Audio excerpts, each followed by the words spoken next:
is brought to you by Head Start Basketball. It was really great for me because I will say this for Mark, he really helped me in my career because I was an assistant with him for a long time, is that every year he kind of gave me more and more responsibility, and to the point where there were things that I just did that were mine. And that was great for me because, Pat Riley always says, don't underestimate your time in the trenches. And as an assistant, that's the best time in the world. None of these wins and losses go on your record.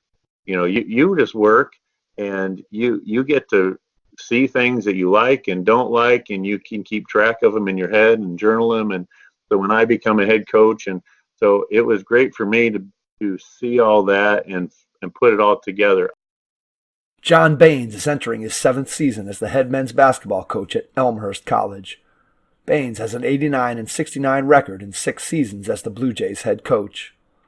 A longtime assistant for the Bluejays, Baines became the 15th men's head basketball coach in Elmhurst history when Mark Scherer announced his retirement from coaching following the 2012-2013 season. Baines began his collegiate coaching career at Elmhurst in 2000-2001. He spent 10 seasons as Scherer's right-hand man in Elmhurst before becoming the head coach at the University of St. Francis in 2010. In 9 seasons as a head coach, Baines has compiled a 146 and 107 overall record. John began his coaching career at Bloomington High School in 1998 before joining Scherer's coaching staff at Elmhurst. Baines played his college basketball at Illinois Wesleyan University. He was part of teams that compiled a 103 and 14 record, played in the NCAA Tournament 4 times, reached the Final Four twice, and won a national championship in 1997. If you enjoy this episode, please leave us a 5-star rating and review on iTunes or wherever you listen to the show. Make sure you're subscribed to the Hoopheads Pod so you don't miss an episode, and tell a friend or colleague in the basketball community to give us a listen. Be prepared to take some notes as you listen to this episode with John Baines, the men's head coach at Elmhurst College in Illinois. Hello and welcome to the Hoopheads Podcast. It's Mike Klinzing here with my co-host Jason Sunkel. And tonight we are pleased to welcome John Baines, the head coach at Elmhurst College in the state of Illinois. John, welcome to the podcast. Thanks, Mike. I really appreciate it. We're very excited to have you on, get a chance to talk to you about all the great things you've been able to do in coaching up to this point and how you've been able to have sustained success there at Elmhurst. I want to start, though, by going back to your days as a young kid and talk to us a little bit about how you discovered and fell in love with the game of basketball when you were younger. Well, to be honest with you, I don't think either one of my parents thought I was going to be any good at basketball. I'm 6'7". I was totally uncoordinated, and this is a true story. My very first pair of basketball shoes cost $5, and my mom bought them at Kroger in a little tiny bin because she didn't think I was going to be any good, so she didn't want to waste any money on shoes. All right, stop. So I gotta ask you. So that jogs my memory of a story. My first pair of basketball shoes were bought out of a bin from Fisher's Big Wheel. I don't know if they had that store by where you were, but Fisher's Big Wheel is like a right. Whatever, a big box, kind of the old-fashioned Target, Walmart type store, right? Kmart, right. Whatever. And me and my dad was playing in like an early morning like men's pickup basketball game, and I was tagging along. This is probably when I was in maybe 4th grade, and the shoes were at the end of the aisle in the bin, and mine were called Super BBs. That was the brand, Super BBs. So I will never forget that my first pair of basketball shoes were out of a bin. I've never met anybody else whose first basketball pair of shoes was out of a bin. So we got something going here, John. At least you had a name on your shoes. Mine were just blank white with nothing on them. And all right, well, there you go. Hey, they were just blank Kroger shoes. I don't know what you call them, but no, that's how I started out. And I was really I was a tall, gangly guy that was uncoordinated, and luckily I was tall because I think I probably would have been cut. But I wasn't, and had the glasses and the braces and everything, and so. But when I got into high school, I got an unbelievable coach. I had a really good junior high coach, and then I had a Hall of Fame high school coach, and ended up having a Hall of Fame college coach. And so that's how I got started at the high school level and the junior high, and I just I grew them into my body, and then became a pretty decent player. Even though you maybe were a little gangly and that kind of thing, when you when you got started, did you immediately know that you liked it despite the fact that maybe you didn't have a tremendous amount of initial success, or was it the fact that you were tall and people just kept kind of putting the game in front of you and eventually you decided, hey, this is something that I really want to pursue? Or was it something that, hey, even though I'm not very good at it right now, there's something about this that I love? Which one was more descriptive of you? I loved it. I loved playing. I never, the coaches I played for, I played a different time. I'm 43, but we didn't have a lifting program. There wasn't any individual workouts. We just played a lot. I mean, we played 5 or 6 days a week, and we'd play at 7 a.m. in PE, and I just love the game. And it's funny you asked that question. To digress a little bit, I asked that question to some coaches as I'm sitting through live periods and watching AU and watching high school games, and I said, I wonder what the percentage of guys is out here that are just really enjoying playing summer ball. They just like playing it, And I remember when I was in team camp in high school, we'd go to Illinois State team camp, and that was like the highlight of my summer. I loved it. I loved playing against new guys, and it wasn't like I was trying to get exposure or trying to get somebody to look at me or rank me. I just liked lacing them up and playing, and so yeah, that was me. And I think at my level, that's kind of the type of player I'm trying to look for when I go. It's not they're like only guys that just want to play and be in the gym, that sort of guy. Yeah, I think that's something that it's not always the case anymore. I think social media has changed that to some degree. I think that there's also a degree of change in the way that we all parent. We just talked to Larry Hughes a little bit right before we talked to you, and Larry was describing how when he was a kid, he would just head up to the playground, and his mom might have kind of knew where he was, but for the most part, Right. he was on his own. And I was the same way when I was a kid. I would just go and I'd go to the local park, or as I got older, I'd hop in a friend's car and we'd go and drive around the city to try to find the best games. And my mom and dad had no idea where I was specifically, and they might have generally known where I was, but for the most part, they didn't have the tabs on me that we have today as parents. And I think that's one of the things that when you look at how basketball has changed, I think kids today miss out on that playground basketball atmosphere where you just go and you play for 3-4 hours and maybe you lose and you got to sit for 2, 3, 4 games, Right. and that kind of thing. And it's just basketball is much different than it was in the era when you or I were growing up, where there was less organized basketball and more just playing with your friends or finding a pickup game. And, we've talked to a lot of coaches about there's pros and cons, obviously, to both systems. And I think as I'm going to use the term old guys, at least to refer to myself, Yeah. I'm there. I think we tend to feel that, whatever system that you came up in, I think you tend to have some nostalgia for that and feel like it's the right system. But I think there's a lot of great things about the system that we have today. I think kids get exposed to better coaching earlier in their playing career.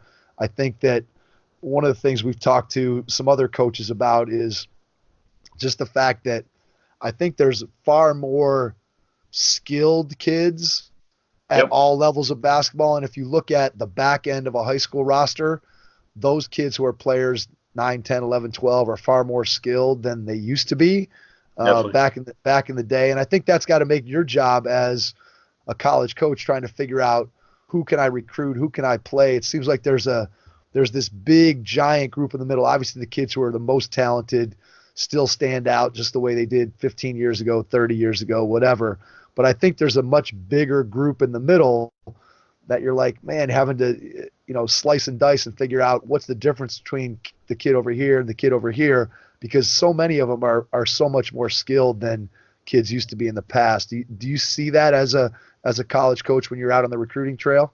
I do. And that was the, kind of to take that question or that thought, you see a lot more a gap defense, pack line D, than you ever did. I think it used to be, so much high pressure up and on the line and guard your guy. And I think really a lot of the reason that phenomenon has kind of come along where people are playing in the gaps, even at the NBA level, is it's hard to guard a guy one-on-one now. I think that 20, 30 years ago, there was some good skilled players, but there weren't the one-on-one, the guys that could get by a guy by themselves. And I think to ask a kid now to just say, hey, go guard that guy is really hard for them. And so they need a lot more team defense and in that realm. And so I see that as a skill. I think the individual skills are and athleticism are better. Sometimes I think maybe the ability to play in a team structure has been kind of hurt. I think that's suffered, but I think the individual skills of them have definitely gone up. And like you said, with finding guys at college, it goes like you said with the social media. There's no more sleepers anymore. That guy that would played at the little tiny town that nobody knows about. That kid now is seen and is on Twitter and everybody kind of knows about him. And so, you have to decipher. There's not going to be like I have a guy and he's going to, under a rock and no one's going to find him. They'll find him. You just have to decipher which ones are really going to make it. And that can be difficult. Yeah, I'm sure it is. I think for you, it comes back down to if you can find out and figure out who loves to play. I think that's it's obviously a difficult thing to discern in some cases, but if you can discern that, I think that does act as a separator. If I think about players that I've been around as a coach and I think about players that I was around as a player, there's no question that the people who attained the most level of success or the people who got closest to their potential were the people who loved to play, who didn't require a coach to tell them, hey, you should go work on your game, or hey, you should take care of your body, or hey, you should eat properly. The guys that love the game are the ones that do all those things without somebody having to ask them. And that's not to say that they don't take coaching and they don't need to be pushed by a coach. But if you love the game, it becomes much easier to coach a player like that without question. Right. And I tell you, it's funny because you were talking about like old heads and new heads. Whenever I played and when I was in high school, we had like 3 or 4 gyms that we got kicked out of. And like you go play and then you get kicked out of that one and then you drive down and then you crawl in the window of the next place until somebody kicked you out. And then and then you'd end up back at the gym you started at 2 hours later type of thing. And I think that for me, I laugh now because I've got some guys that really work on their game on their own. And that you have to have that at this level. And I get a lot of calls from security saying, hey, John, are some of your guys in the gym right now or can they stay in? And that always kind of gives me that little nice smile to my face, like, yeah, you don't kick them out, that, let them stay in there type of thing. And that always brings a nice smile. Yeah, no question about that. I think that's really a positive when your kids are wanting to put in extra time. And as a coach, I think there's nothing more gratifying than being able to see your kids wanting to get better, again, outside the confines of what they do as a team. And obviously, you as a Division III coach have limited contact that you're able to have in the off season with your guys. So that makes it even more important that, quote, love for the game. If they're going to be working on it in the off season, they're going to be doing that on their own, maybe with some guidance from you in terms of what they should be working on or what they can take away from you in the off season. But you and your staff can't be there physically working with them. So that gives them an opportunity, if they want to put in the time, that they're able to do that. I'm sure those are the kind of players that you're really looking for out there. Yeah. Is that? I mean, that's a question that comes up in recruiting that sometimes offends players, and it's not meant to be offensive. But a lot of times they'll sit in my office and they'll say, Coach, I'm working on this, and I say, how often are you working on it? Or I'll give them the, do you really like being in the gym? It's going to be 80 degrees and sunny out here soon. Do you like being in there? And they, sometimes that takes them aback. But I also think that whenever they take it the right way, and that's the type of kid that does do that stuff, then that question really reveals a lot to whether they really want to be in there or not. Yeah, I would think that you'd get some pretty good answers there from kids who may or may not, depending on where they are in their development and their thought process, maybe they do love the game, but maybe they don't. I know that, when I played in college, there were guys that I played with that loved the game and wanted to work on it. And there were other guys that the season would end and they'd put the ball away for a long time. And, Right. And that was at the Division I level. And so I can imagine that no matter what level of basketball you are and what type of team you play on, there's always guys that love it more than others and that want to put in more time. And I think you could take it from the lowest level of youth leagues all the way up to the NBA. I'm sure that there are guys that are putting in lots of extra work that ends up being the separator. And there are other guys who are just doing what's required of them and nothing more. And that's ultimately what I think as a coach, what you want to try to do is find those guys who are going to come the closest to reaching their potential, whatever that potential is. And if they don't love the game, they're probably not gonna get there. Yeah, Mike, not to name drop, but spending some time with Mike Dunlap at Loyola Marymount, and he said when he met with John Wooden way back when, he said John Wooden told him, it's God, it's family, and basketball. But he said sometimes in December and January that gets a little bit fuzzy. And and I say, if that works for John Wooden, then I guess it'll work for me. Absolutely, not a bad role model to look up to and take some wisdom from, for sure. All right, let's hop backwards to you developing as a player. And at what point in your high school career do you start to think that maybe you're going to have an opportunity to play beyond high school? Or when do you start thinking about the fact that you want to play beyond high school? Describe what that process looked like for you. I think that was part of my high school coach. My high school coach was Cal Hubbard, and they said he was a Hall of Fame Illinois high school coach. And I think he really just kind of came to me, really. I guess maybe, I don't know if it was this time and I say this humbly, maybe I was just humble and I didn't realize that I would be playing at college until he kind of came to me and said, I think you can do it. And so that's when I think I first started thinking about it. And then you start, the recruiting process, you start getting the calls and that sort of thing. And then it became kind of it wasn't just a dream.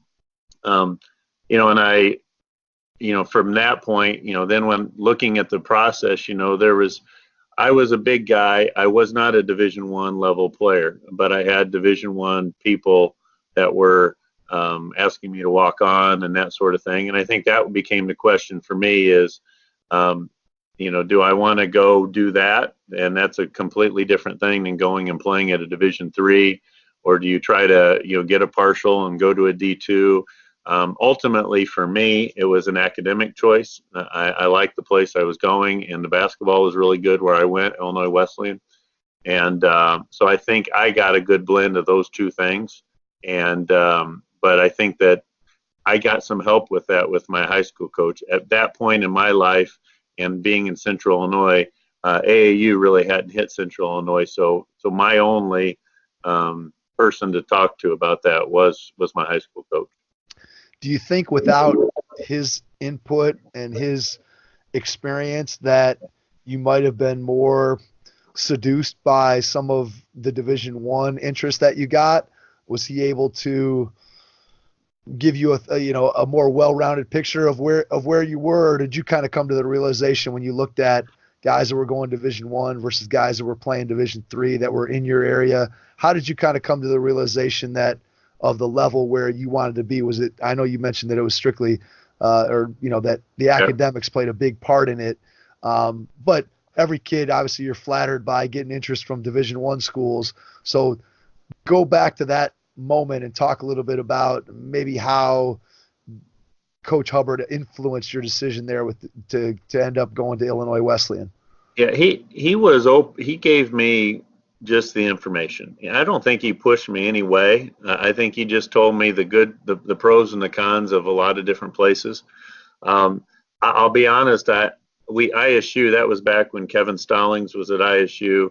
Illinois Wesleyan is in the same town as Illinois State, and that's where I went to high school. And that was when they had Dan Moeller and Skip Schaefbauer and some really good teams that they made the NCAA tournament. And we would play with them on the weekends, and even when I was in high school, I'd play with them.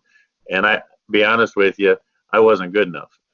I think that I was humbled enough to see that I could go there, but I'm not going to get on the floor and play. I think for me, and this is going to be part of the conversation I have with every recruit, whenever they're looking at that D1, that's saying, hey, walk on. There's a big difference between watching the Duke North Carolina game and being the walk on at that bench, and then being at a Western Illinois or somewhere else where there's not a huge crowd and you're not going to be playing, and you're going to be practicing and doing everything else.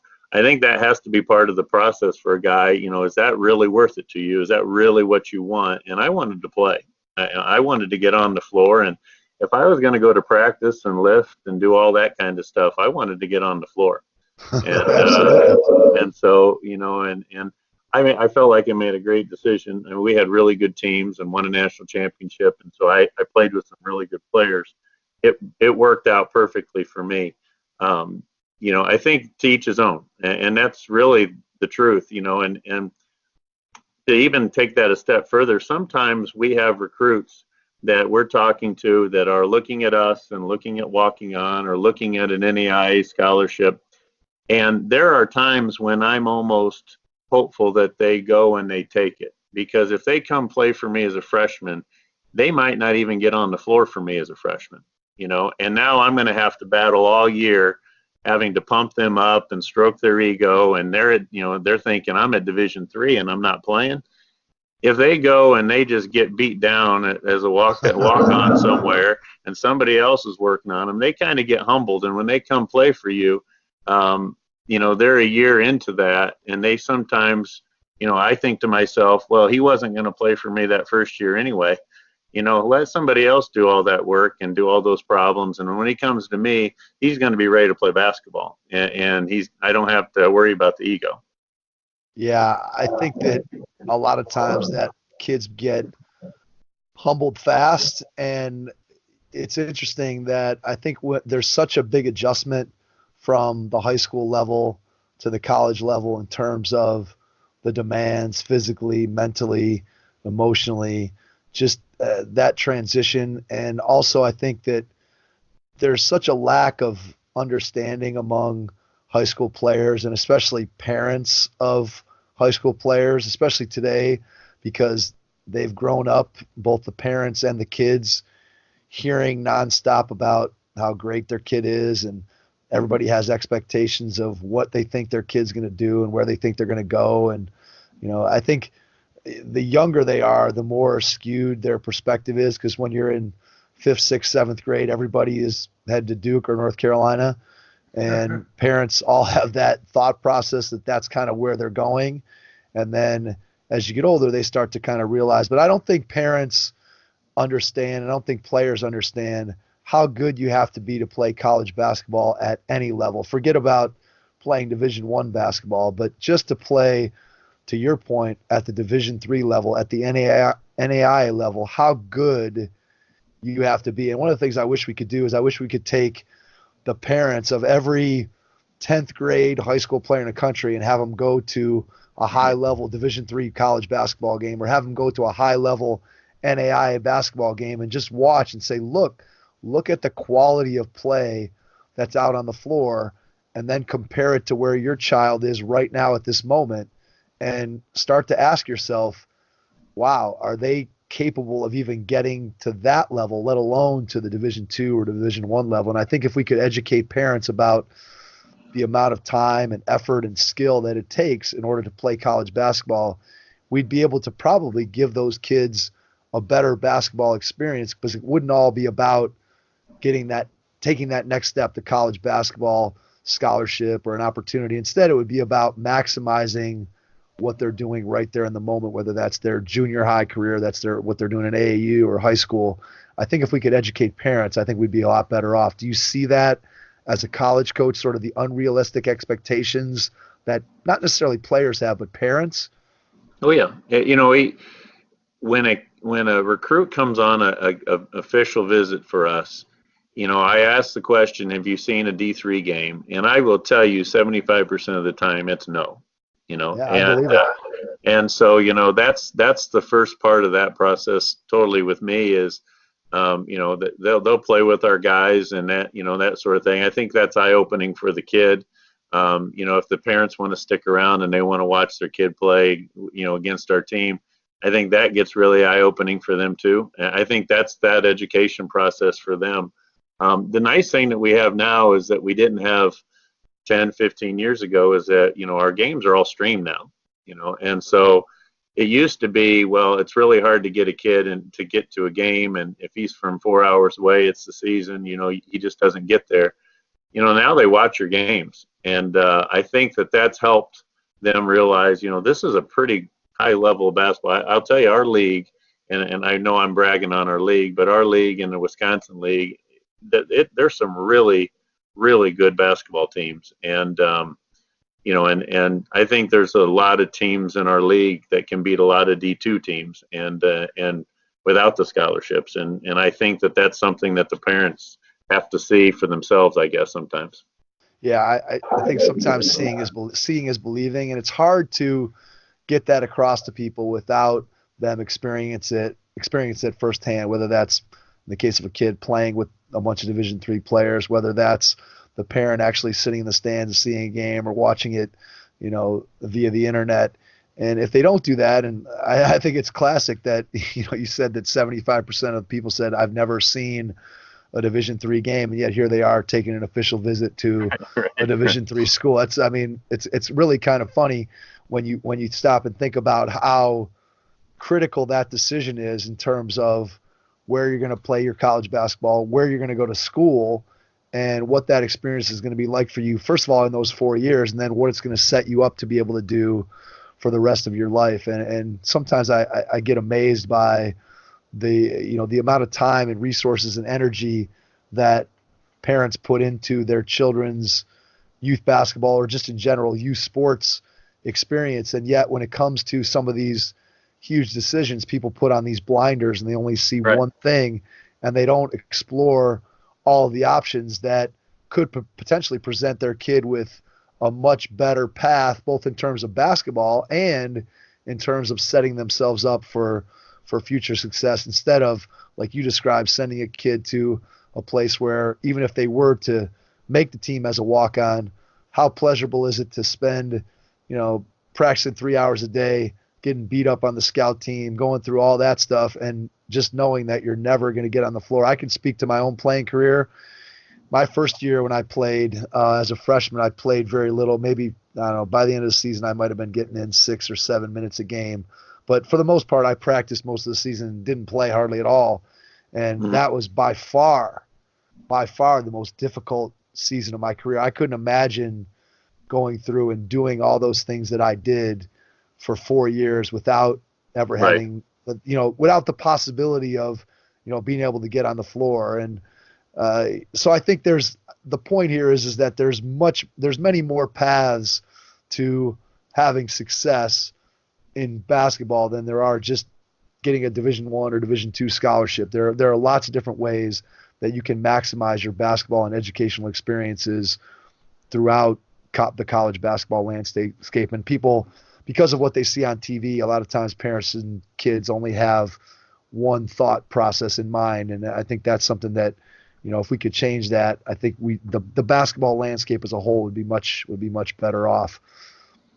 I would agree. The thing that I get is, I think we all know this in our head. Whenever somebody is happy in a lot of areas of their life, they perform in those areas a lot better. When somebody has a good home life and they're not worried about money and their mortgage is getting paid fine and everybody's healthy, I do a really good job at work. I got a free head. I got a free mind, and when something bad happens in one area, it affects those other areas, because that's what happens with humans. And I always laugh that for some reason with recruits and parents, they don't realize that those things go together. If a kid's going halfway across the nation to go out in the middle of nowhere to a place that he doesn't really like, do you really think he's going to play good basketball? Those things go together. You're going to have to, you're going to have your social life and your academic life and all those things. They're going to have to fit together, or else you're not going to reach your potential. And so I'm always really puzzled whenever people are like, well, coach, why are you even talking about that? Well, because if he leaves his girlfriend, he's been dating for 3 years, is he going to be happy about that? And maybe he is, I don't know, but you need to figure that out, because he's not going to be playing really well if he's unhappy in a lot of the areas of his life. They just don't. And so I think that happens. That's why you see a lot of these transfers. I think they jump at what looks to be the best thing, and what the best thing is not that. It's the whole picture. And, yeah, the rate of transfer is incredible. It is. And it's trickling down. I mean, it's not just the D1 level. I mean, that's what gets tracked now in the portals and the D2s in the portals, but you still see it at the D3 level now. I mean, it's where it's at. I think it starts, you got kids jumping from high schools and jumping from AU programs. And I think you go to college, and if everything isn't fitting right together, then, okay, well, I'm going to go find somewhere else and make it work. And so I think it's just what it is right now. But I think that for me as a coach, I feel like when a parents and a player sitting in my office, I need to tell them that. I need to tell them that you're going to have to be happy in other areas for you to be a good basketball player. Yeah, I think the culture of basketball suggests that the transfer problem is, as you said, it has trickled down all the way into the amount of kids that are changing high schools, or that go somewhere and they're upset because they didn't start on the varsity when they're a freshman, or they're not getting enough shots or touches. And I think you see that way, way more than you ever did. I always tell people that I knew who I was going to play with in high school from the time I was in like third grade. I knew who my teammates were going to be in high school, because those are the kids you grew up with. You knew them. You played with them all year round. And now it's like you have no idea where a kid's going to go to school, and even if they're going to stay there. And it's got to be. I haven't coached in high school for, I don't know, 11 or 12 years. It's got to be tremendously challenging. Some of the high school coaches we've talked about, they've built the type of culture that keeps kids there, but not everyone is fortunate enough to be able to, have an established culture. And if you're a new coach coming into a high school situation, it's got to be tremendously challenging to be able to establish that culture, to get kids to stick around, because everybody's looking for that grass being greener on the other side of the fence. And as we all know, a lot of times it's, that's not necessarily the case. It's not every situation is always perfect, but you got to try to find the situation that's best for you.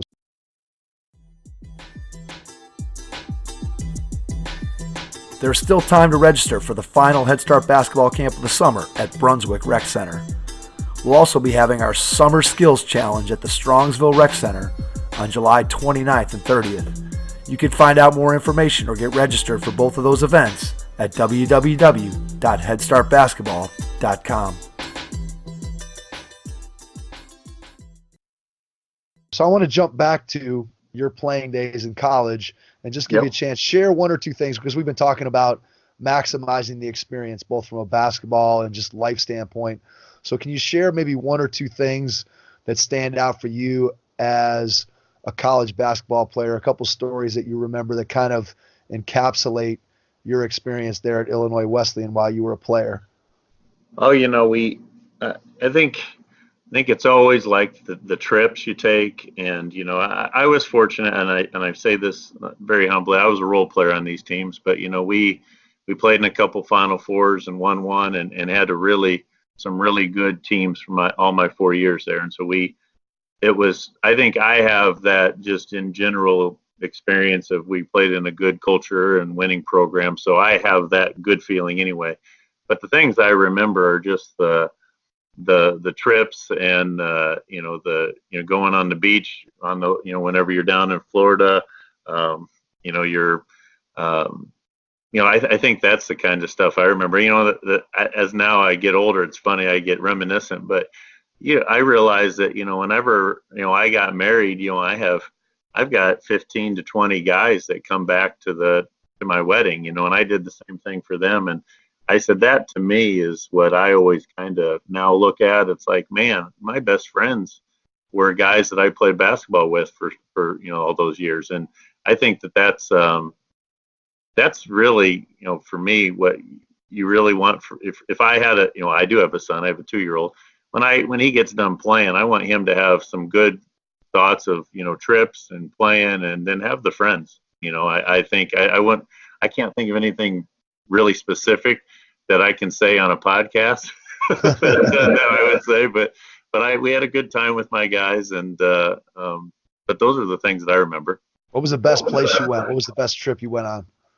Well, they went to Hawaii the year before I got there and the year after I left. So obviously I missed. You got ripped off. Yeah, I did get ripped off. Playing wise, we went down to Florida some. We went out to Westmont and played an NCAA tournament out in Santa Barbara. That was a fun trip. When you're from Central Illinois and going out to California, that was a good gig. But we never did take the foreign trip. That's one thing that I've done now as a coach. We always take a big trip. We just got back from Spain about a month ago with our team. We've been to Greece and Belgium, and I feel like I want to spread that with these guys. That's what they're doing. You played. How many games if I told you, how'd you do sophomore year versus this team? You wouldn't have any clue. Oh, I have no idea.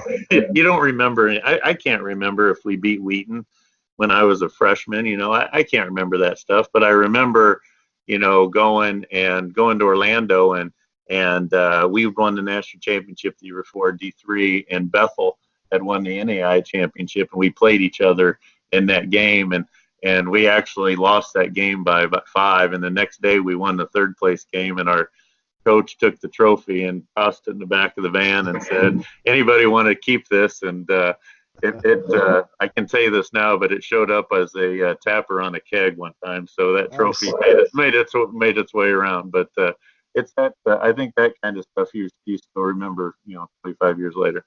Yeah, it's so true. I think it's funny that you said about not being able to remember what happened in this game when I was a sophomore or a junior. People will ask me, I have friends who I went to school with that will ask me, hey, do you remember that game you played against OU when you were a junior and this happened? I'm like, yeah, I don't remember that. We played OU like 10 times over the course of my 4 years. I'm not sure I remember the specifics of that one particular game. And there are a few obviously that stand out. And for me, it's always the losses, I think, that stand out more than the wins. The painful losses are the ones that I tend to remember more so than the wins. But yeah, it all kind of runs together. And really what you do remember, what you do take away are those relationships that you built with your teammates and also some of just the special things and places that you got to go and experiences that you had, on road trips and just things that are, things that somebody else has in their life, but you got to experience it through basketball with your teammates. And just, we all know the camaraderie that's built within a team, and that creates opportunities to bond in ways that I just don't think are possible in other ways of life. I think the bonds that you build with teammates by going through the things that you have to go through, especially as a college basketball player, I think are, those things are invaluable, and they build the types of friendships that last forever. And you can not talk to a teammate for years and years and years and see them, and it's easy to fall right back into, hey, do you remember this? Do you remember that? And that's one of the great things about being a player on a team, but it's also, I'm sure, one of the things that you love about a coach is building those kinds of relationships with your players so that 5 years down the road, 10 years down the road, when those guys come back and they give you a phone call and they say, hey, coach, and they want to tell you about something that's going on in their life, to me, that's one of the most satisfying pieces of being a coach that you can experience is when you get one of those calls. That is the most satisfying. And people have asked me what is the best thing, and that's the best. And it doesn't, we like to win and we like the games. But that is the best out of all of them, is when guys pop in and, one of our, I guess, our pillars, our foundation of our program is humility and just being appreciative of life's opportunities. And I think my guys maybe get sick of me saying it a lot, but I said, guys, we play 25 games at Division III, and then you get conference tournament, whatever. So I said, if you're good, you play 30. So you're going to get, and half of those you're going to be at home and half on the road. So you're going to have 60 road trips in your life. So put your phone away and enjoy being with everybody, because in about 4 years, how hard is it for you or me, Mike, to get 15 guys together to go do anything? We can't get 4 guys to play golf together. I mean, that's a hard enough thing in itself, And so I said, you're not going to get 15 guys to get all on a bus and have the opportunity to go for a day or two and play. So I said, enjoy that opportunity, be appreciative of it, because that's why you came to play college basketball. The other stuff you can do later in life, but it goes away. It's fleeting. It's totally true. And I think that it's one thing that I think anybody who's been an athlete or been a coach, I think you tend to underestimate how important those moments with your teammates, with your fellow coaches, how much those things are. Like when I stopped coaching in high school, I had coached for, I guess, 13 or 14 years with the same staff. And so I was the varsity assistant. We had the same head varsity coach and the same JV coach. Wow, it's hard. It was very hard, very unique situation. And just, all of us got along and everybody understood the role. And it was just a great group. And when I eventually ended up stopping and ending my coaching career, mostly because of just wanting to be from closer to my family and the commute and all these other things that kind of went into it. But the one thing, surprisingly, what I missed really was not necessarily the basketball. It was not necessarily the games. It wasn't necessarily the practices. What I found that I missed the most was that relationship with those other coaches and just getting done with practice and then sitting in the coach's office for 45 minutes afterward. Those are the conversations and things that I missed more than anything. And I think a lot of times when you talk to people who get out of sports, there's just no way in real life to replace those types of things that, just like you said, with your teammates, with your fellow coaches, you can't replicate that in your day-to-day life, especially as you get older, you get more demands placed on your time and you have a family. It becomes really, really hard. So that's what I really miss about coaching, is my fellow coaches. As you were finishing up your college career, did you always know that you wanted to coach, or was that something that hit you once you were done playing? You looked around, you're like, man, I still want to be involved in the game. Maybe I should get into coaching. At what point did you start thinking that coaching was a route you wanted to go for your profession? It was about my sophomore year of college. I'm actually a math major. I started out because I wasn't sure if I wanted to be an accountant or an actuary or what I wanted to do, but I knew I liked math. So I went that direction. And after that freshman year, I sat with my high school coach again, and I was lucky. One of my best friends that played high school basketball with me also played college basketball with me, and that was our coach. It was his dad. So it was kind of a unique bond, and so I got to talk to him a lot. And he just said, he said, I know right now you should be a coach, and I think you want to be a coach. And the one thing that it was really good is that my parents are really supportive of that. That was one thing that I don't know why I was worried about that, but you go to a Division III school, you pay some money to go there, and in your mind you're thinking, oh, mom and dad want me to, I better get a job and go make some money. And I said, I want to coach. And they were like, do it. And I can tell you, I was a teacher for a year after I got out of college. I was a high school teacher and coach, sophomore basketball coach. And then I got lucky. I became the head assistant at Elmhurst at the age of 23. I was totally unqualified, but to be honest with you, they were having trouble beating Illinois Wesleyan, and that's where I played. And so they hired me just so they could get the secrets, I think. Nice. We won the first time we played them, so I walked in and said, "I'm done. I did what you hired me for."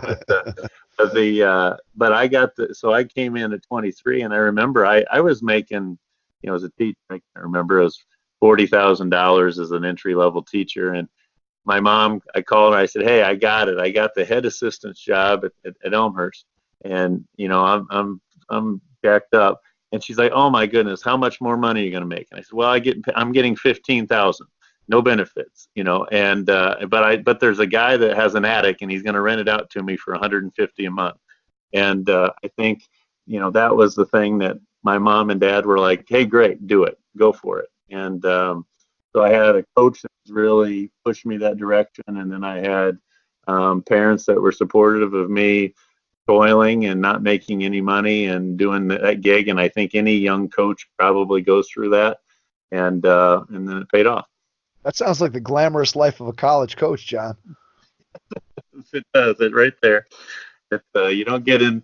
You don't get into it, I think, for the money. Sometimes you get paid after a while, but it doesn't happen right away.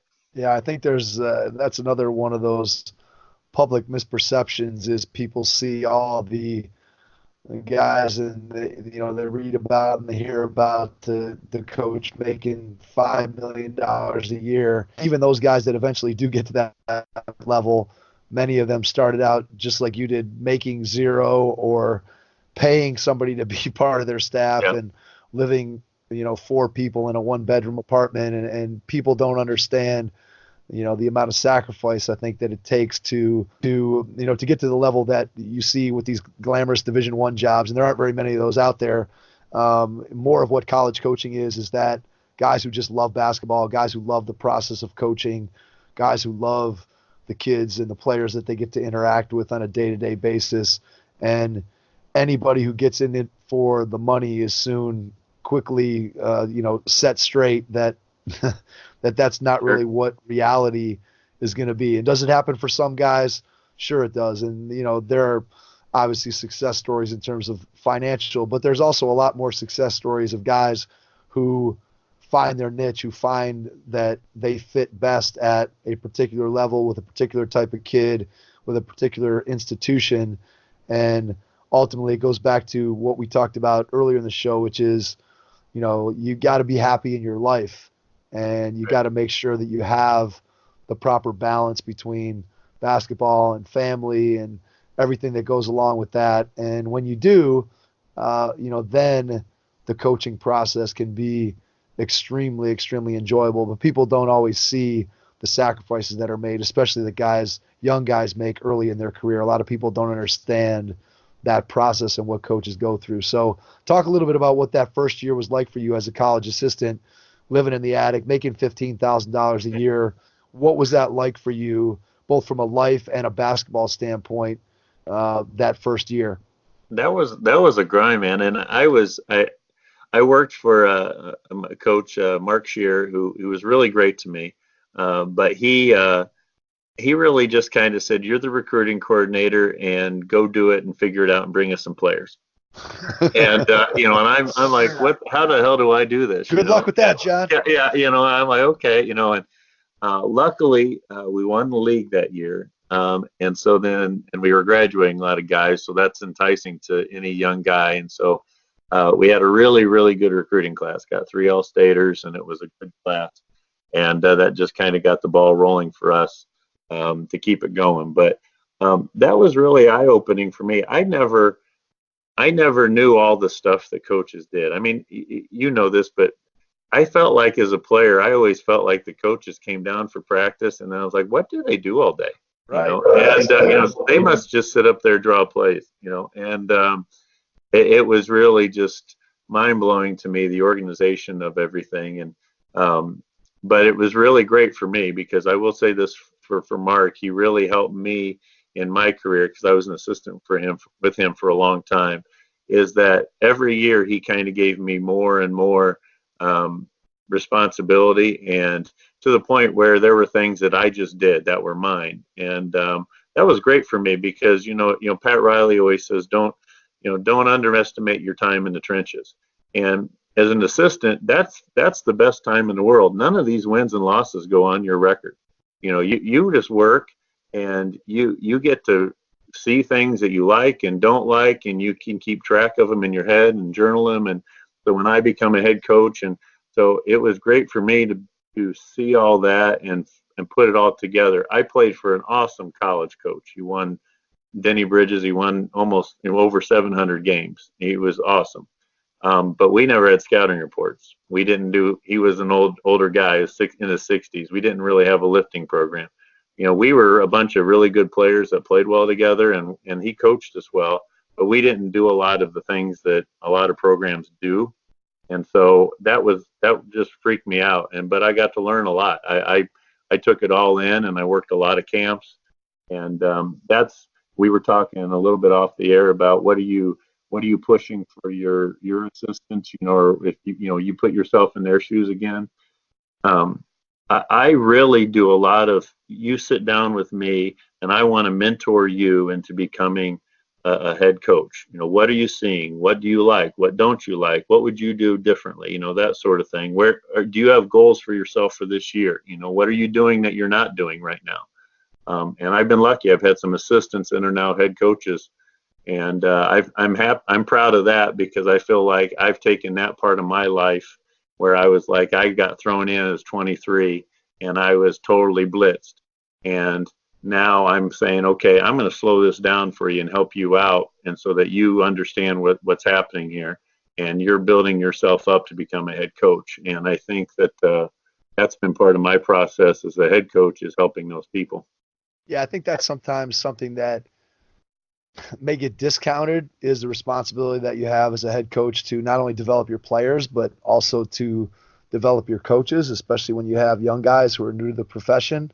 Right. That's sometimes something that gets lost, is that, as a head coach, it's easy, I think, to get caught up in the wins and losses, to get caught up in the things that are important to you and your program as a head coach, and kind of forget about the things that are important as an assistant coach. And I'm sure for you, the fact that you spent the number of years that you did as an assistant helped you to understand not just what a good assistant does and should do, but also what you would like to see from your head coach to help you develop as an assistant. I want to jump back to something you said in your last little paragraph there, and that was when you talked about how your team, when you were playing, that you didn't have scouting reports, you didn't have a weight program. And this is one of the things that I find to be very interesting. And when I look back at when I was playing or when I was coaching, I think one of the things that when you're on a team or when you're on a coaching staff, there's always a part of you that wonders how other teams do things. And I know when I was playing as a player, I would always look and wonder, because again, when you're playing college basketball, there's always things that in your mind as a player just seem crazy, and you're like, why are we doing this? And what, like, not everybody can be doing this stupid thing that we're doing. Why are we doing it? I wonder if school X is doing that too. And one of the things that I always wish that I could have done as a player is just go and observe a practice of, these teams that we played against, and just kind of see what their coaching staff was like and how they did things, and compare.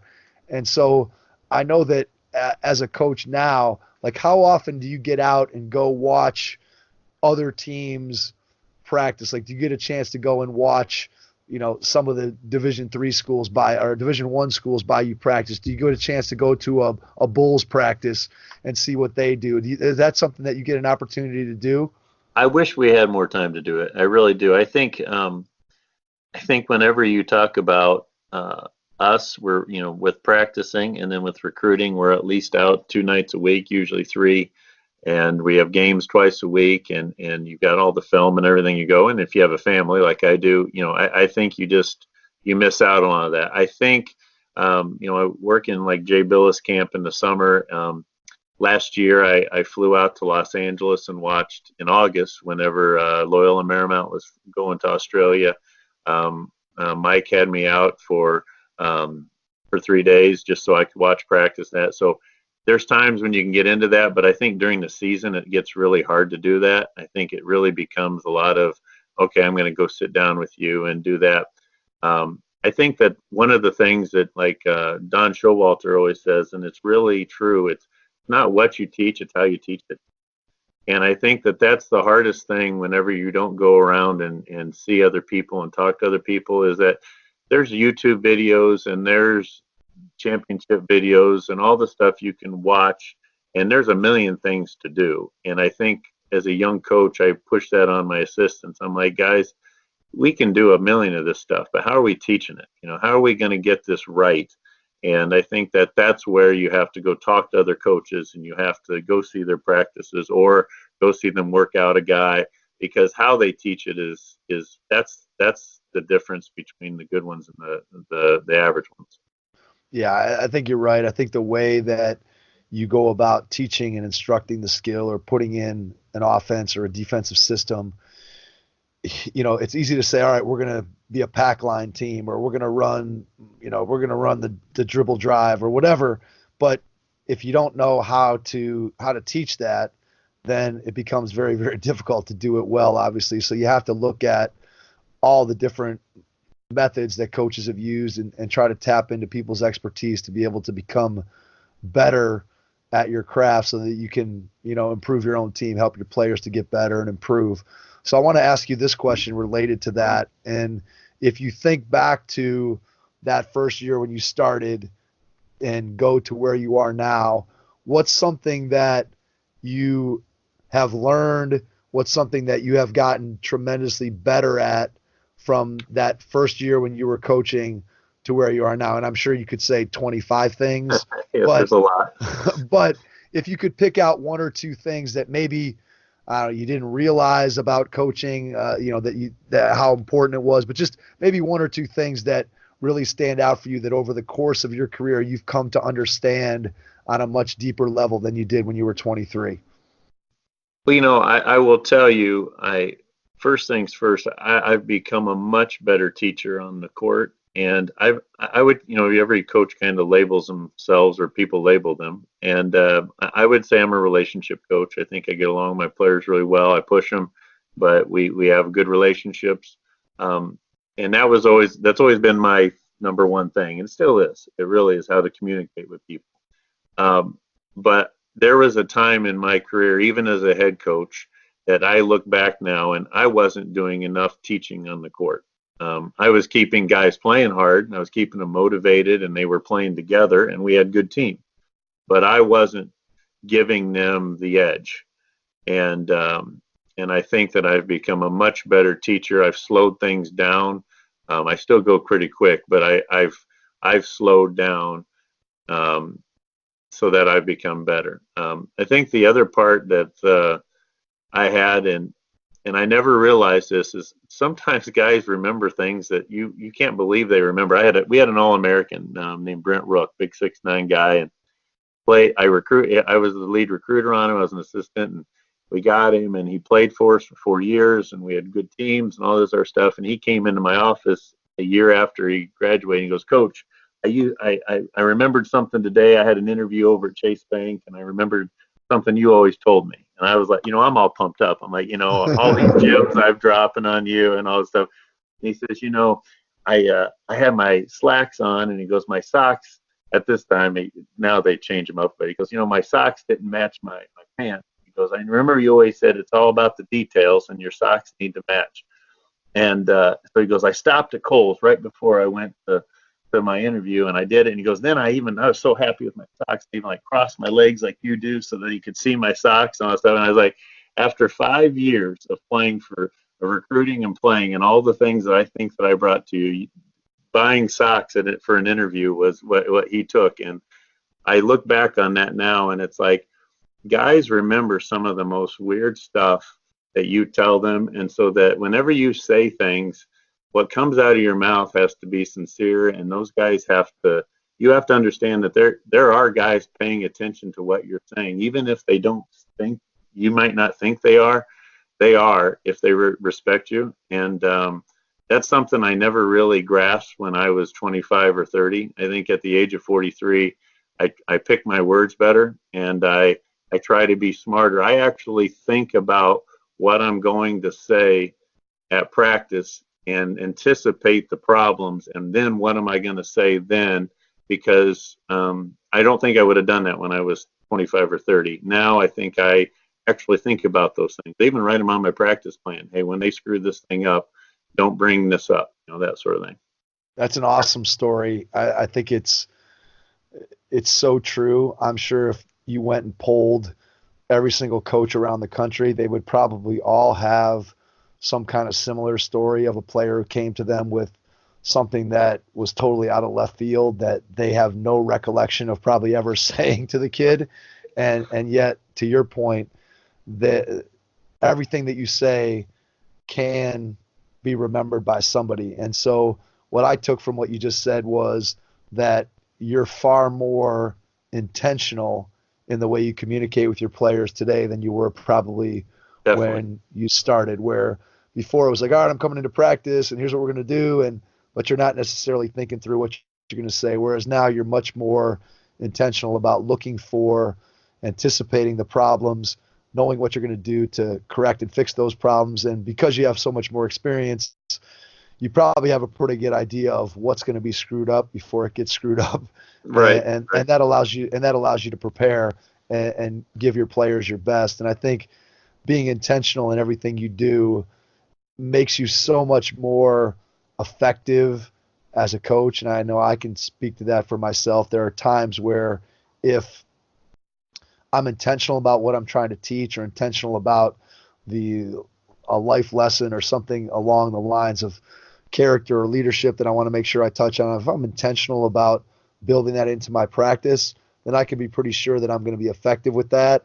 If it's not something that I've built into and thought about beforehand, then it's very easy for that stuff to get lost and not get conveyed to the players. And so I think being intentional is a great lesson for any coach to be able to take away from what you just said, because when you are intentional, you're much more likely to accomplish what it is that you're setting out to accomplish, as opposed to just kind of flying off the cuff. And you tend not to be as effective when you're doing things that way.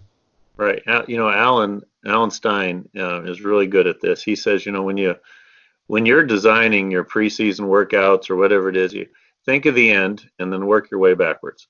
And then what do you want to see? And I tell that if there's ever a young assistant or something and they're asking me about how to practice and anything, I said, okay, at the end of practice, what are the two things I want to say to the team that if we've had a good practice, what am I going to be saying?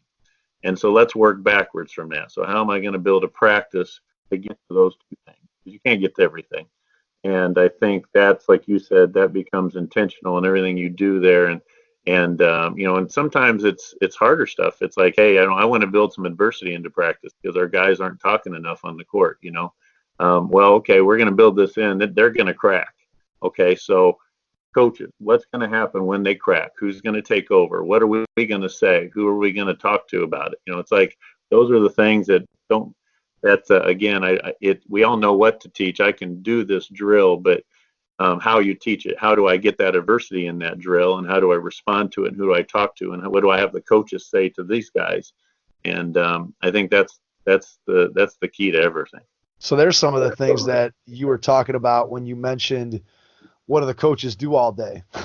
There's an example right there of what coaches are doing all day that players have no idea that those conversations are taking place between you and your coaching staff. I mean, we can almost guarantee that no player is thinking that type of planning is going on when it comes to putting together a practice plan. They're thinking, all right, coach has got us doing drill X, Y, and Z, but they're not putting in, once they come up with that drill, it takes 5 seconds to write it down on the practice plan and they're done. Whereas obviously you're going in depth into what's going to potentially go well, what's potentially going to be the trouble, how are we going to handle it when these different issues arise, and players have no idea that all that stuff's going on behind the scenes. No, and there's labor, and then there's invisible labor, and I think that I think when you ask about young coaches and as you develop and become a better coach, and I'm still developing. I know that I am an older guy, but I still feel like I'm a young coach, that I'm still learning a lot of things, and I feel like every year my invisible labor goes up a lot more than my visible, and just because I think I'm thinking about a lot more things and trying to teach it better.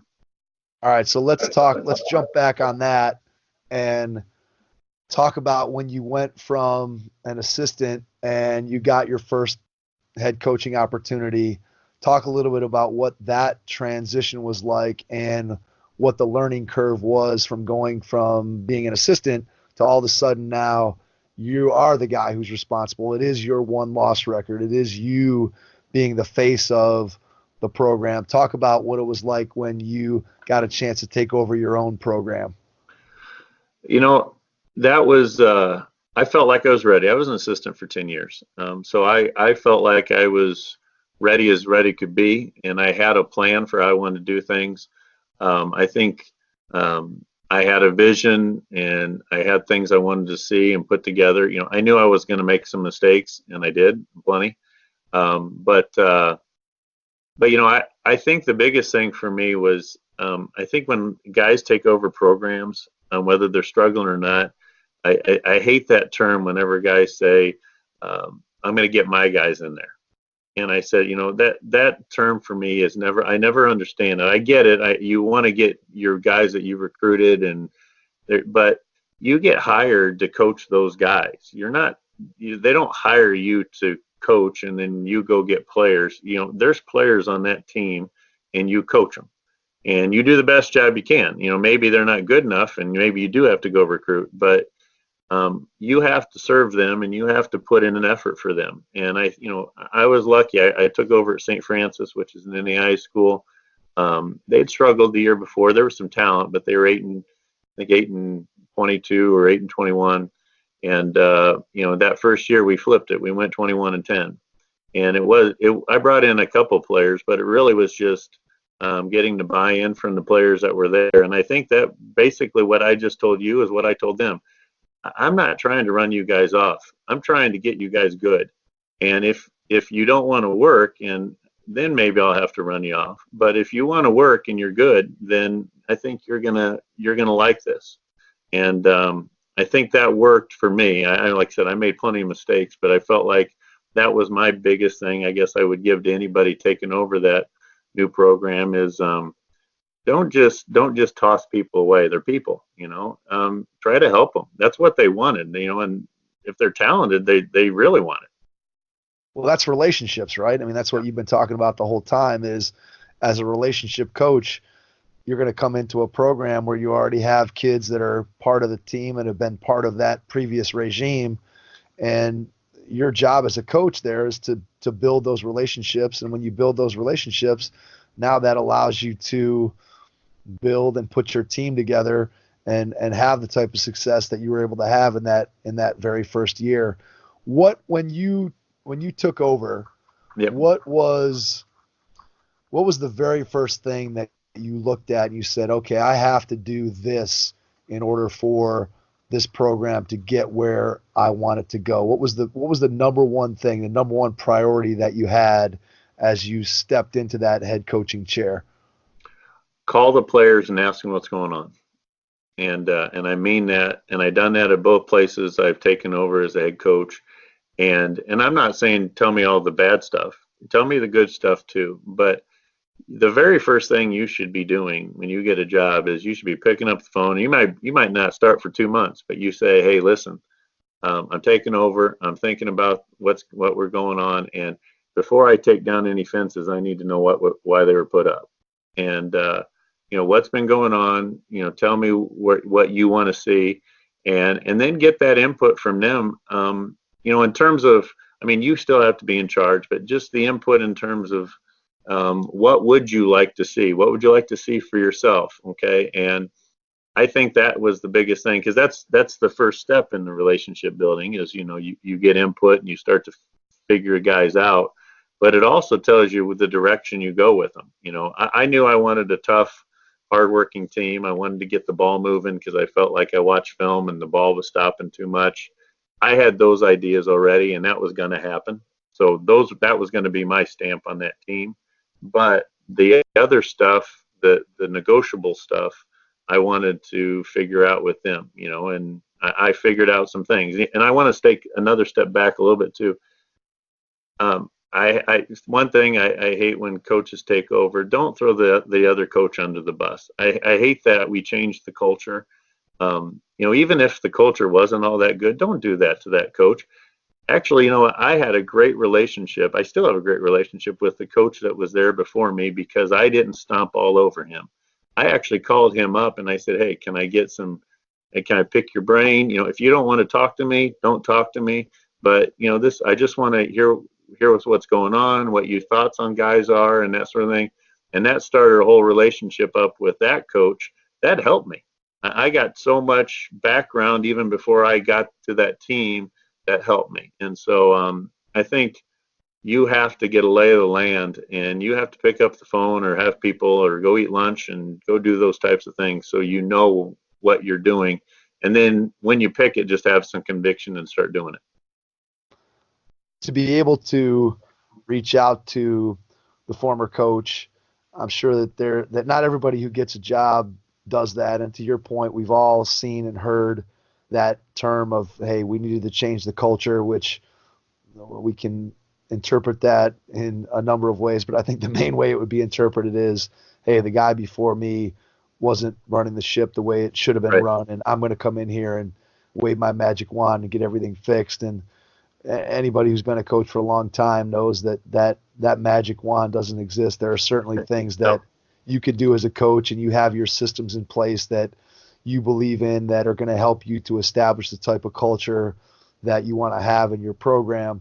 But I think you make a great point in that there's no reason to trash another coach on their way out the door in order to make yourself look good. And that doesn't mean that you can't make changes. That doesn't mean that you're not going to put your stamp on the program, but it does mean that, it's just like in life, the way you would teach your players or you teach your own kids as a parent, that you don't need to put someone else down in order to lift yourself up. And I think that's a great lesson to be learned through that story that you just told.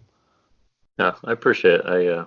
That's important to me. I think that I think in both times of taking over, I think the thing that I always see is that there's a thirst with the players to do something different or improve. And so I had an interesting one. When I took over at Elmhurst, I was an assistant for 10 years. We'd had a really good run there and been a top 10 team. Then I left to go to St. Francis, and things had kind of fallen off at Elmhurst. And it was funny because the coach I took over for was the coach I worked for, and so I have a very good relationship with him. I had the assistant that was there, and when I came in, he was a former player that I had recruited, so I kept him on staff. And I said, I want you to take everything that you're doing, all the terminology, every drill, everything like that, and I want you to do what I'm doing at St. Francis. And there's a lot of likeness because, we were doing a lot of the same things. Right. And I said, everything that is the same, I want you to highlight. And so he highlighted, and he went through our whole book. And I said, okay, I'm not going to change everything. I'm not going to change how we coach everything. I said, but we're going to rename everything. And it was harder for me than it was for the players because for 15 years I've been calling a cross screen, down screen, Raiders action. Well, we called it Chief action. Just made total names up and changed everything. And that was, like, for me, I don't want to trash the old coach, especially somebody I'd worked for and I knew. But I also knew that I needed to change some things, and I needed the players to know that there was a change. And so that was my way. And it was funny. It was probably like February when the guys were like, Coach, did you just rename all this stuff? And I'm like, yeah, we did just rename all this stuff. But that was another one where we took over a team that had won, I think, 6 games.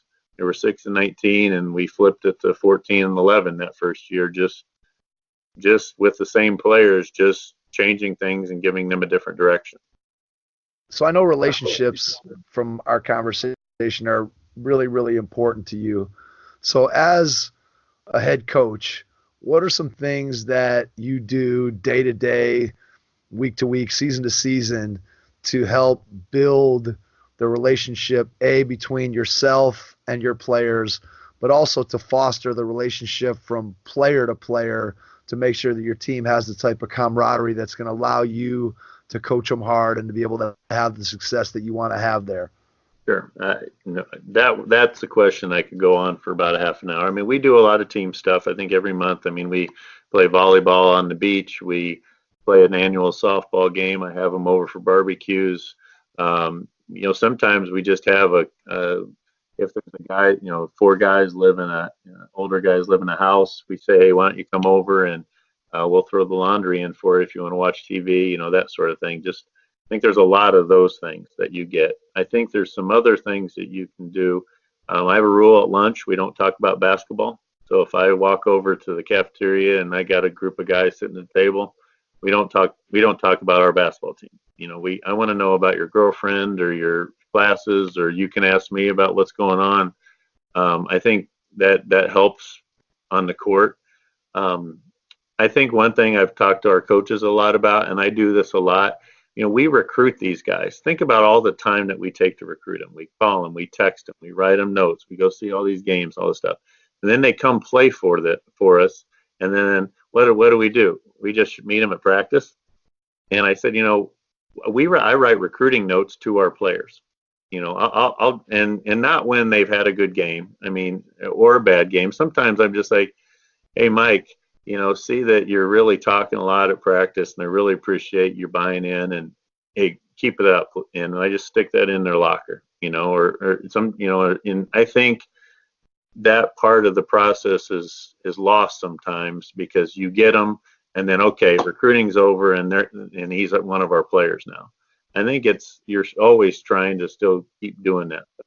And I think there's just a long list of those things that I think I'm always trying to do. Because then I think whenever something happens on the court and there's hard, then they know that I'm not just bitching at them. It's I care about them and I have a relationship with them. Now I'm trying to teach them, okay, I'll listen to this guy. Yeah, I think that the day-to-day little stuff and just getting to know your players as more than just basketball players, and letting them know that you have an interest in their life outside of the game goes a long way towards giving you the freedom then to be able to coach them in such a way that you can push them to reach their potential. Going back to what we talked about way back at the beginning of the podcast, that the kids who love the game, the kids who've built a relationship with you as a coach, the kids who have bought into the relationships on the team, and all that allows you to really coach them and allow them to get to the level of success that all of you are hoping to get to. And when you have a close-knit team, when the coaching staff and the players get along, when the players get along, I think that goes a long way towards winning. And that wasn't always the case. You go back 15, 20, 25 years, and the style of coaching that we've been talking about here on this entire show wasn't very prevalent. There might have been a few guys doing that, but for the most part, it was a much more of a transactional type relationship between coaches and players. And I think that the relationship piece of it is something that today's players, maybe, I don't know if they take it for granted or not, but I know when I see it, I don't take it for granted, because I know it's something that I would have liked to have been a part of more than, the way that I was coached, where it was just more of that old school type mentality. So to be able to be in a program like what you just described, where, the coach is obviously investing in not just you as the basketball player, but you as the person and the basketball player, has got to go a long way towards allowing you to have success on the court, but also just what you talked about was your life. When things are good with your basketball, then things can trickle over. That can trickle over into other areas of your life. And when you have those good relationships, it just makes things better all the way around. I want to ask you about incorporating life lessons and trying to teach your guys about things more than basketball, and relate it back to what we talked about a minute ago, which is intentionality. And how much intentionality do you have as you're putting together, let's say, a practice plan, or you're thinking about the totality of your season? How much time and intentionality do you put into figuring out what are some of the life lessons and key things about character and leadership that I want to teach our players? How much time do you put into those kinds of things? A ton of time. I'm not new with this. Brad Stevens had the Butler way, and there's a lot of ways and culture, and everybody has a different way of saying it. We have our Bluejay way, and it's a big poster, and it's humility and selflessness and enthusiasm and and solidarity, and we have that up on our big board, and all the guys have it. And so I start with that, and I think that's the character building part of building guys and teams. And I think I'm not new with that. I think a lot of coaches do that. I think what I make a point of doing is not forgetting about it and bringing it up a lot. I quiz them on it. We'll talk about just stuff, and I'll say, how does this relate to our Blue Jay way? And I think I go back to that. I think the other thing, if I was to talk to young coaches, and maybe this is just my personality, I don't know, but I think guys need to latch on to something so that they remember it instead of just old guy giving them another life lesson. Guys, this is another life lesson. Case in point, so I had a team 4 years ago, really good team. We got up to 2 in the nation. They were good, but they're a bunch of seniors, and it was about January, 9 seniors, and they weren't tuning me out, but they weren't paying attention to me like they normally do, is what I'd say. And so I brought my daughter, who at the time was like 1 year old, and we had a bottle, and she was kind of on the floor, and I said, I used to think that being a parent was giving my daughter the bottle when she was hungry, because she's screaming. I give her the bottle. She's happy. I'm happy. Great parenting. And I said, the problem is that all she'll do is keep crying until she gets the bottle. I need to teach her how to walk and go get her own bottle. So I'm going to not give it to her. And then I'm going to teach her how to get to it. And then she's going to be a better person. That's being a good parent. And I said, I flipped that to the coach. And so I brought my daughter, and she's crawling on the floor trying to get a bottle, screaming. And I think things like that, they trigger in the players. Even 2 years later, the guys are sitting there going, hey, coach, that's like when your daughter had that bottle. And so I think you need to always put, whether it's, sometimes I do corny stuff, but, whether it's corny or whatever it is, they need to latch on to that in their brain. It needs to be memorable or emotional. That has to be something. And then I think that then it resonates, and then really does become a life lesson. And instead of you just giving a quote and saying, oh, hey, here's a good quote. Yes, I would agree with you there 100% that when you're just pontificating, for lack of a better word, that a lot of times they will tune you out. They will say, oh, here comes another, I got to listen to another John Wooden quote. I've had enough of that guy. Right. He hasn't been around for 40 years. And, when you can bring something fresh to the table, something that's quick, something that's memorable, I think 2 things that came to mind as you were talking there. One is, over time, I think I've learned that when you're coaching, it's important to talk very, very quickly, and not quickly in terms of I want to talk really fast, but in terms of I have to make my point quickly and then move on and get the action flowing again. If I stop and give a 2.5-minute speech about something in the middle of practice, after 15 seconds, I've lost everybody anyway. So to be able to talk in very short bursts. And then the other thing that I love that you said, and I probably fall victim to this, if I said there was one shortcoming, that my most glaring shortcoming as a coach even today is, you said that I have to make sure that I don't forget to bring those things up. And I'm a classic guy where I'll hear something new and I'll be all excited about it for a week, and I'll bring it up, and we'll be doing this, and we'll be making sure that we do that. And and then a week later, I'm on to the next exciting thing, and I forget about that one thing that, I'm like, I should have just kept going with this because it was really working. It was going well. But I'm always kind of chasing that next thing. And it's important, I think, as a coach, to make sure that you don't forget the things that are your core tenets or your things that you want to make sure that are a part of every single day what you're doing. And whether that's something basketball related, whether it's a life lesson, whether it's just something about building relationships, you have to continue to be intentional about it all the time. And I find for myself that when I'm not intentional, that I do tend to forget, and then something that could have worked really well for me kind of goes by the wayside because I've moved on to something else. And I have to really find myself going back and making sure that I don't forget things that I want to be doing, because I tend to get caught up in the moment or into the next thing. And that's something that I think that's great advice for coaches. I mean, I can tell you, I'm not perfect. I can do that a lot myself. I would say, one of the things we do at the beginning of the year with my coaching staff, we have our, coaches powwow, whatever. And we actually do it with the coaches, and I do it with the players in a little different way. But, I write down I say, name 10 things that we want to be good at this year. And they all write them on little note cards, and they all have them in front of them. And I don't even look at them, and I write my own. I said, okay, now take away 4 of them. Okay. And then after they do that, that's hard, it's okay. But then I said, okay, now take away 2 of them. Okay. Now take away another 2. Okay. And what do we have left? That's what we need to do.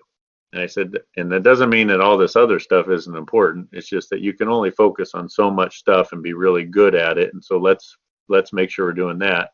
And I'll do that with the players too, in kind of our academic meetings, where I'll say, name 10 things you want people to think about you, or 10 things that are important to you, in your life.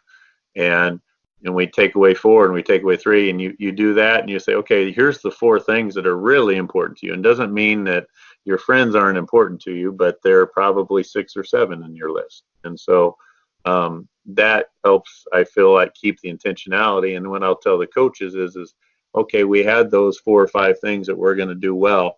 We've now decided in January there's something else that popped up. It's more important. Okay, what are we taking away? What are we going to replace to put in there? And it's the same thing in our lives. When I was 20 years old, I didn't have kids. My family and kids was not on my list, but it's now on my list, and I've just replaced it. And so you can change those things, but you have to be intentional with how you're changing them. So if you think back to when you first started coaching, I got to believe that that's something that you become much, much better at in terms of focusing your attention in on 1 or 2 things. Because I know, again, I'm speaking for myself here, but I think it affects lots of coaches, is we tend to, as I'm watching the game, and I've told this story before on the podcast, but my first year of coaching, I coached a JV basketball team and had just finished my playing career, and came out, and the first 5 minutes of practice was just me and 12 kids. And I remember watching them play 5-on-5 against each other for 5 minutes and just being like, oh my God, there was like 5,000 things that I want to fix in that 5 minutes. And I remember the whole season me saying to myself, I just don't know how to do this with one set of eyes. How do I fix all these different things? And over the course of time, you come to figure out that I can't fix all 5,000 things.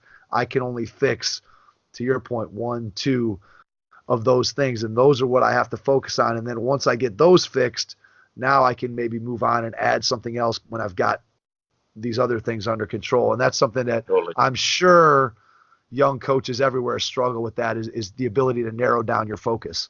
Oh yeah. And I think that's part of becoming a more seasoned coach, is it's not always sometimes what you teach, it's what you ignore. What are you going to ignore? And that's hard.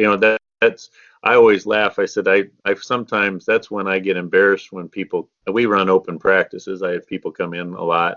And I said, I always want to laugh, or run over to them, and I want to see if they wrote down in their notes, why the hell is he letting them do this? Yeah, absolutely. And I'm like, I just want to go over there and be like, hey, listen, we're trying to do other stuff, and that's just something that's not the priority right now. And but yeah, I think that's a struggle for everything. I was with you. When I was a young coach, I was that guy that I had 50 plays written down. We were going to run all 50. It was going to be, we're just going to run them all. And then I was like, there's only 60 plays in the game. I don't know if I really need 50, and then, you start narrowing that down, and you realize you don't need that much stuff. You just need to be good at some stuff. But I get it. You find your strengths, and when you find your strengths and you start playing to those, and you can try to minimize your weaknesses, but if you find a couple key things that you can help your team to be really, really good at, that tends to be what leads to success. John, we're coming up on almost an hour and a half. It's been the fastest, I think, hour and a half that been great that we've had. It's been a lot of fun talking to you. I want to give you a chance before we wrap up here to share your contact information so that people can reach out to you. People who have listened to the show, maybe they just want to touch base with you or ask you a question. And then if there's anything that we didn't hit on that you want to share as kind of your parting shot, you can do that as well. And then we'll wrap up the episode. No, I really appreciate all the time. And I love what you're doing here. I think that this is It's so awesome. I wish, you talk about going back in time. I wish 20 years ago we had, we had a Hoop Heads podcast. We had Jay Billis camp. We had young coaches, rising coaches stuff. All this stuff. I think for young guys, you better drink this stuff in, because we never had this, and this is awesome. You couldn't. If you wanted to do a clinic, you had to go somewhere, or you had to buy some $40 VHS tape and wait for it to come in, and you don't have that anymore. And so I love what you're doing here, and I think it's awesome for anybody, and not just young guys. For all of us that are learning the game. My contact information, email is john.baines, Baines, at elmhurst.edu. I'm on Twitter at John Baines, and also on Skype and on Instagram and on Snapchat and all the other things that you need to be on for high school kids. So, but usually Twitter and email and texting. If you want to give me a call, my number is 630-244-3109, and I love, I'm not just saying this, I love just meeting some new people. Sometimes I don't have time for a big thing, but sometimes people call me and say, hey, Coach, I'm in town. Do you mind grabbing lunch or coffee? And I think my goal with that is to help somebody out. And then I always leave that with something new in my head. So it always helps me too. So please reach out. That's awesome. John, we can't thank you enough for spending an hour and a half of your time with us tonight. It was a pleasure getting a chance to connect with you in person down at the Billis camp, and we can't thank you enough for carving some time out of your schedule to jump on the podcast with us. And to everyone out there, we will catch you on our next episode. Thanks. Head Start Basketball's Player Development Academy offers Cleveland area players a unique opportunity to improve their basketball skills. Regardless of a player's age, skill level, or position, training with Head Start Basketball will elevate your game to the next level. Do you want to improve your ball handling, become a better shooter, or develop into a more skilled, confident player? Our Academy classes offer training that's designed to do just that. Our training sessions are innovative and will have you learning skills that are transferable to actual games. We have 4 different class skill levels for boys and girls, ages 4 and up. All Player Development Academy classes will be held at the Strongsville Recreation Center. For more information or to get registered, please visit www.headstartbasketball.com. Thanks for listening to the Hoop Heads podcast, presented by Head Start Basketball.